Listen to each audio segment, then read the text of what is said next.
আসসালামু আলাইকুম। আমন্ত্রণ জাগো স্পোর্টসে, সঙ্গে আছি আমি আফরিন সুমনা। শুরুতেই জানিয়ে দিচ্ছি সংবাদ শিরোনাম। সিরিজ নির্ধারণী ম্যাচে টস হেরে বোলিংয়ে বাংলাদেশ। ডোপ কেলেঙ্কারিতে 3 মাসের জন্য পাকিস্তানি ক্রিকেটারকে নিষিদ্ধ করল আইসিসি। ফাইনালে জ্যোতিষী শান্তর ভবিষ্যৎবাণী কার পক্ষে? ক্রিকেটের কিংবদন্তি স্যার গ্যারি সোবার্স আর নেই। দর্শক শিরোনাম শুনছিলেন, এবার জানিয়ে দিচ্ছি বিস্তারিত। জিম্বাবুয়ের বিপক্ষে সিরিজ নির্ধারণী ম্যাচে টস হেরে বোলিংয়ে বাংলাদেশ ক্রিকেট দল। আজকের ম্যাচে যারাই জিতবে তারা সিরিজ জয়ের স্বাদ পাবে। 3 ম্যাচ সিরিজের প্রথম টি-20তে জয় পায় স্বাগতিক জিম্বাবুয়ে। সেই ম্যাচে 170 রান করে জিম্বাবুয়ে টার্গেট তাড়ায় 138 রানে অল আউট হয়ে 32 রানে হেরে যায় বাংলাদেশ। দ্বিতীয় ম্যাচে প্রথমে ব্যাট করে 5 উইকেটে 186 রান করে বাংলাদেশ। লক্ষ্য তাড়া করতে নেমে 19.4 ওভারে 152 রানে অল আউট হয় জিম্বাবুয়ে। 34 রানের জয়ে সিরিজে সমতায় ফেরে বাংলাদেশ। আজকের ম্যাচটি উভয় দলের জন্য গুরুত্বপূর্ণ। এই ম্যাচে যারা জিতবে তারা সিরিজ জয়ের স্বাদ পাবে। চলতি সফরের শুরুতে একমাত্র টেস্টে ইনিংস ও 85 রানের ব্যবধানে হেরে যায় বাংলাদেশ। এরপর 3 ম্যাচের ওয়ানডে সিরিজে 2-1 ব্যবধানে হেরে যায় টাইগাররা। ডোপ টেস্টে নিষিদ্ধ গাঁজা সংশ্লিষ্ট উপাদানের উপস্থিতি ধরা পড়ায় পাকিস্তানের অলরাউন্ডার মোহাম্মদ নওয়াজকে 3 মাসের জন্য নিষিদ্ধ করেছে আন্তর্জাতিক ক্রিকেট কাউন্সিল। তবে পুনর্বাসন কর্মসূচি সম্পন্ন করলে এই নিষেধাজ্ঞার মেয়াদ কমতে পারে। শুক্রবার এক বিবৃতিতে বিষয়টি নিশ্চিত করেছে বিশ্ব ক্রিকেটের নিয়ন্ত্রক সংস্থা। 32 বছর বয়সী নওয়াজ চলতি বছরের ফেব্রুয়ারিতে টি-20 বিশ্বকাপে নেদারল্যান্ডসের বিপক্ষে পাকিস্তানের ম্যাচের পর দেয়া নমুনায় কার্বক্সি টিএইচসির উপস্থিতি ধরা পড়ে। এটি গাঁজার মনোপ্রভাবকারী উপাদান, টিএইচসির একটি বিপাকজাত উপাদান এবং আইসিসির অ্যান্টি ডোপিং বিধিমালা অনুযায়ী সাবস্টেন্স অফ অ্যাবিউজ হিসেবে তালিকাভুক্ত। আইসিসি জানায় নওয়াজ ডোপিং বিধি ভঙ্গের বিষয়টি স্বীকার করেছেন। পাশাপাশি তিনি প্রমাণ করতে সক্ষম হয়েছেন যে ওই নিষিদ্ধ উপাদানটি প্রতিযোগিতার বাইরে এবং ক্রীড়া পারফরম্যান্স বৃদ্ধির উদ্দেশ্যে ব্যবহার করা হয়নি।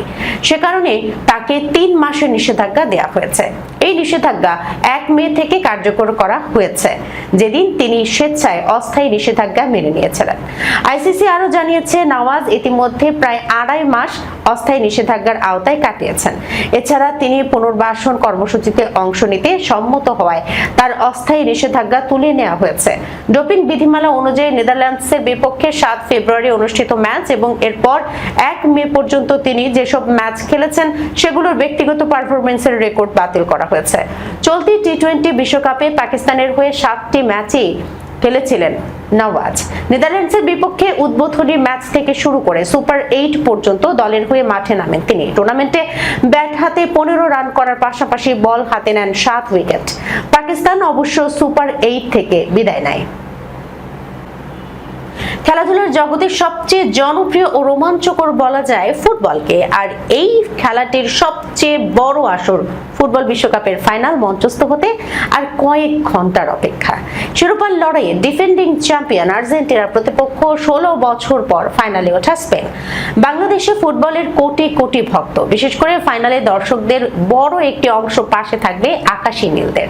দেশের ক্রিকেটাঙ্গনেও বিশ্বকাপের উত্তাপ ছড়িয়ে পড়েছে। ক্রিকেটের তারকারাও খেলার ব্যস্ততার ফাঁকে ফাইনালে চোখ রাখছেন। পাশাপাশি বিসিবির পরিচালকরাও সমর্থন দিচ্ছেন নিজেদের পছন্দের দলকে। বাংলাদেশের টেস্ট অধিনায়ক নাজমুল হোসেন শান্ত আর্জেন্টিনার বড় ভক্ত। টুর্নামেন্ট শুরুর আগে গ্রুপ পর্বে করা নিজের সবকটি প্রেডিকশনই ঠিকঠাক দিয়ে রীতিমতো সফল জ্যোতিষী বলে গেছেন। তবে ফাইনাল নিয়ে নিজের প্রেডিকশন দিতে নারাজ তিনি। নকআউট পর্বের প্রতিটি ম্যাচে কষ্টার্জিতভাবে জিতেছে আর্জেন্টিনা। এ নিয়ে শান্ত বলেন, বিশেষ করে প্রথমার্ধটা আইসিইউতে ছিলাম, অপেক্ষায় ছিলাম ম্যাজিক হবে কিনা। আলহামদুলিল্লাহ হয়েছে। খেলা দেখে যেরকম টেনশন কাজ করে চাই না এই টেনশন ফাইনালেও তারা দিক। ফাইনালের ফলাফল নিয়ে কৌশলী শান্ত বলেন, আমরা প্রায় প্রতি ম্যাচে খেলছি 70 মিনিটের পর গিয়ে। এই কারণে একটু ডিফেন্সিভ উত্তর দেওয়াই ভালো, তবে তার আশা আর্জেন্টিনাই জিতবে। তিনি বলেন, ফাইনালের প্রেডিকশন করব না, দুই দলই খুবই ভালো দল। আর্জেন্টিনার ফ্যান হিসেবে এগিয়ে রাখলাম আর্জেন্টিনাকে, আর প্রেডিকশন করায়েন না। ব্যক্তিগতভাবে মনে হয় আর্জেন্টিনা জিতবে।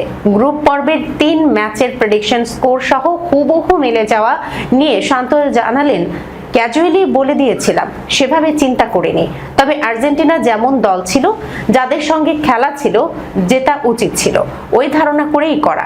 ওরকম সিরিয়াস চিন্তা ভাবনা করে করেছি তা নয়। এরপর অনেক ফোন এসেছে, মেসেজ এসেছে, বিশেষ করে যারা ব্রাজিলের সমর্থক তারা অনেক জানার চেষ্টা করেছে। এটা শুধু ফান ছিল, ক্যাজুয়ালি বলে দেওয়া। ক্রিকেট ইতিহাসের অন্যতম সেরা অলরাউন্ডার ও ওয়েস্ট ইন্ডিজের কিংবদন্তি ক্রিকেটার স্যার গ্যারি সোবার্স আর নেই। 89 বছর বয়সে মারা গেছেন এই ক্রিকেট মহাতারকা। ব্যাটিং, বোলিং ও ফিল্ডিং 3 বিভাগে অসাধারণ দক্ষতার কারণে তিনি সর্বকালের সেরা অলরাউন্ডারদের একজন হিসেবে স্বীকৃত ছিলেন। স্যার গ্যারি সোবার্সের মৃত্যুতে বিশ্ব ক্রিকেটে নেমে এসেছে শোকের ছায়া। আধুনিক ক্রিকেটে অলরাউন্ডারের ধারণাকে নতুন উচ্চতায় নিয়ে যাওয়া ক্রিকেটারদের মধ্যে অন্যতম ছিলেন তিনি। সাবেক অস্ট্রেলিয়ান অধিনায়ক ও কিংবদন্তি ধারাভাষ্যকার রিচি বেনো তাকে ক্রিকেট ইতিহাসের সর্বকালের সেরা অলরাউন্ডার হিসেবে অভিহিত করেছিলেন। 1936 সালে বার্বাডোসে জন্ম নেওয়া সোবার্স মাত্র 16 বছর বয়সে প্রথম শ্রেণীর ক্রিকেটে অভিষেক করেন। 1953 সালে বার্বাডোসের হয়ে প্রথম শ্রেণীর ক্রিকেটে যাত্রা শুরুর পর অল্প সময়ের মধ্যেই জায়গা করে নেন ওয়েস্ট ইন্ডিজ দলে। 1954 সালে আন্তর্জাতিক ক্রিকেটে অভিষেক হয় তার। 1958 সালে পাকিস্তানের বিপক্ষে কিংস্টন টেস্টে অপরাজিত 365 রানের ইনিংস খেলে বিশ্ব রেকর্ড করেন সোবার্স। এক ইনিংসে সর্বোচ্চ ব্যক্তিগত রানের সেই রেকর্ড প্রায় 36 বছর অক্ষুণ্ণ ছিল, যা পরে ভাঙেন আরেক ওয়েস্ট ইন্ডিয়ান কিংবদন্তি ব্রায়ান লারা। 1968 সালে প্রথম শ্রেণীর ক্রিকেটে এক ওভারে 6 বলে 6টি ছক্কা হাঁকিয়ে ইতিহাসের অংশ হয়ে যান সোবার্স। ইংল্যান্ডের সোয়ানসিতে গ্ল্যামার গানের বিপক্ষে তার এই কীর্তি ক্রিকেট ইতিহাসে প্রথম স্বীকৃত 6 বলে 6 ছক্কার ঘটনা হিসেবে স্মরণীয় হয়ে আছে।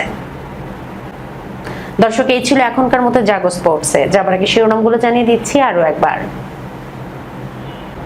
সিরিজ নির্ধারণী ম্যাচে টস হেরে বোলিংয়ে বাংলাদেশ। ডোপ কেলেঙ্কারিতে 3 মাসের জন্য পাকিস্তানি ক্রিকেটারকে নিষিদ্ধ করল আইসিসি। ফাইনালে জ্যোতিষী শান্তর ভবিষ্যৎবাণী কার পক্ষে? ক্রিকেটের কিংবদন্তি স্যার গ্যারি সোবার্স আর নেই। এখনকার মতো এই পর্যন্তই। এতক্ষণ পর্যন্ত যারা সঙ্গে ছিলেন সবাইকে ধন্যবাদ। আল্লাহ হাফেজ।